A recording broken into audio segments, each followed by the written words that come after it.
Imagine a country no one talks about. A country one man erased from the world's map. His name is not Hitler. It's not Stalin. It's not even Mao. He is Jean-Bédel Bokassa, the man who proclaimed himself emperor, who ruled through fear, torture, and cannibalism. His story is not just history. It is a warning. This is the Time Capsule, and today we're opening the capsule of one of the darkest episodes of the 20th century. Get ready. This is not for the faint of heart. If you think you know what madness is, wait until you hear this story. Jean-Bédel Bokassa was born on February 22nd, 1921, in the small village of Bobangui, in the French colony of Ubangishari, now the Central African Republic. His life began as a tragedy. When he was just 6 years old, his father, a village leader, opposed the French colonial authorities. The punishment? Death. He was killed before the eyes of the community. Shortly after, his mother, broken by grief, took her own life. Bokassa was left an orphan, raised in missionary schools. But even then, those who knew him said he showed signs of deep ambition and rage. At 18, he joined the French army, fighting in World War II for Free France under Charles de Gaulle. He was brave, disciplined, and quickly rose to the rank of captain. But after the war, as Africa awoke in its fight for independence, Bokassa saw an opportunity. He returned to Ubangishari, which became the Central African Republic in 1960. His cousin, David Dacko, became the country's first president. But Bokassa, now head of the army, was not content with a role in the shadows. On December 31st, 1965, Bokassa staged a military coup. In a single night, with minimal resistance, he seized power. David Dacko was overthrown, and Bokassa declared himself president for life. But this was only the beginning. Bokassa didn't just want power. He wanted to be a god. Bokassa had a vision. He didn't want to be just a president. He wanted to be an emperor. In 1976, he proclaimed the Central African Republic as the Central African Empire. And himself? Emperor Bokassa I. His coronation, held on December 4th, 1977, was a spectacle that shocked the world. It cost $22 million, a third of the annual budget of one of the poorest countries on the planet. The Golden Crown, crafted in France, weighed over 2 kilograms. The throne was adorned with lions and covered in silken fabrics. Bokassa even ordered 2,000 horses for the parade, though the country had barely any roads for such a display. Everything was a replica of Napoleon's coronation in 1804. Bokassa idolized Napoleon. He even claimed to be his spiritual heir. But behind this pomp lay horror.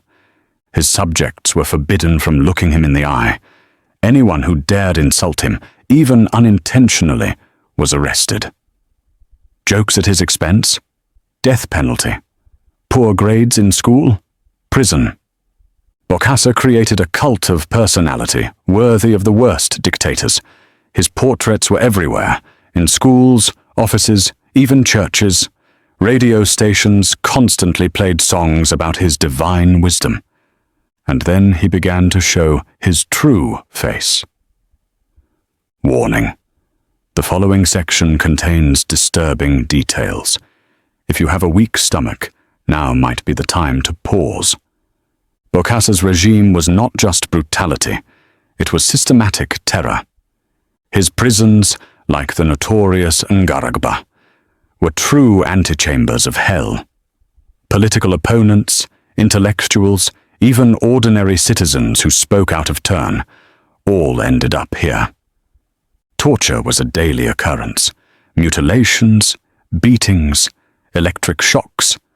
Bokassa, according to testimonies, personally participated in some of these atrocities.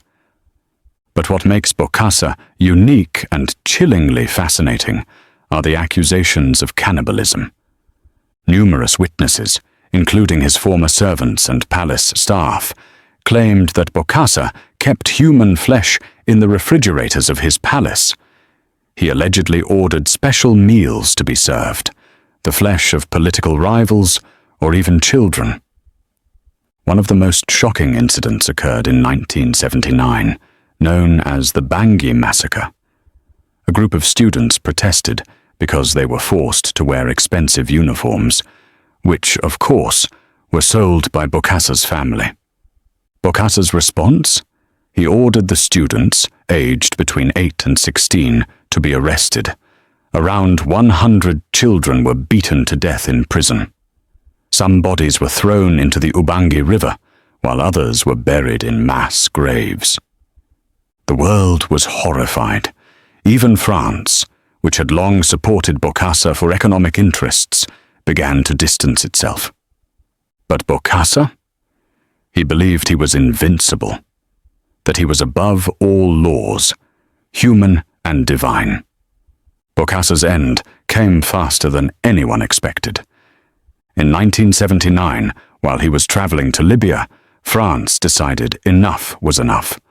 Operation Barracuda was launched, a covert military action in which French paratroopers toppled Bokassa's regime.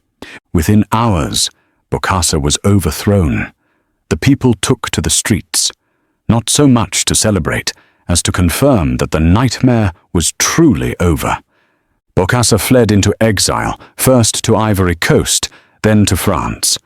But in 1986, in a moment no one understood, he returned to the Central African Republic. He was arrested and put on trial. He was charged with murders, embezzlement of millions of dollars, and abuse of power. He was sentenced to death, but the penalty was later commuted to life imprisonment. As for the cannibalism, the evidence was not deemed strong enough for a conviction, but the testimonies of survivors still tell their story. Bokassa died in 1996 of a heart attack, in relative obscurity. Why does almost no one talk about Jean-Bédel Bokassa today? Perhaps because the Central African Republic was not a world power. Perhaps because his crimes, however horrific, were confined to a small country most people can't even find on a map. But to forget Bokassa is to forget a lesson. His reign shows what happens when power falls into the hands of a psychopath, when fear replaces justice, when one person becomes a god, judge, and executioner. The Central African Republic still bears the scars of Bokassa's regime. Poverty, corruption, instability. All of this partly traces back to his years of terror. But Bokassa's story is not just about the past. It's about how to recognize tyrants before they become unstoppable. Jean-Bédel Bokassa was a monster. But he was also a man. And that's what makes him so terrifying. If you found this story compelling, and I know you did, like this video, subscribe to the Time Capsule, and turn on the bell so you don't miss the next story from the past. In the comments, tell us, who's the next dictator you want us to talk about? Idi Amin? Saddam Hussein? Or someone no one expects? The world needs to know, and team of the Time Capsule is here to tell it. Subscribe, and thank you all for watching.